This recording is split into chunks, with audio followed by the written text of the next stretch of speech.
the do's of selling your home during the winter. As we move into the holiday and winter season, what are some staging tips for selling your home during the holidays?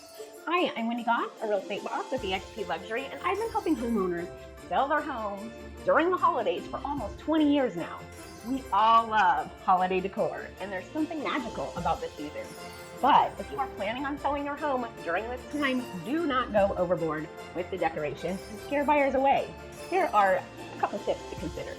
Make it smell good. Warm scents such as baked goods or cinnamon can make a home tour pleasing to buyers. Make it cozy. Winter is the perfect time to have a fireplace going.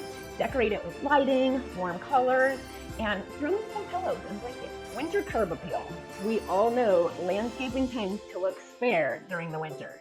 That's why it's important to power wash the exterior, illuminate the pathways with lighting, and have a nice doormat in your front door. Add some winter shrubs that might help accent the exterior. Turn the lights on and the heat. No one likes to walk into a cold, dark house, especially if you're a buyer. Make sure you keep the lighting on to make your home's interior look its best, and also keep the house warm with heat, so buyers want to stay in your property and visualize themselves in your space. If you would like more winter tips on selling your home during the holidays, or what maintenance repairs you should do before you list, please reach out to me and my team so we can help strategize your sale. I'm Wendy Goss, and I would absolutely love to be your real estate boss.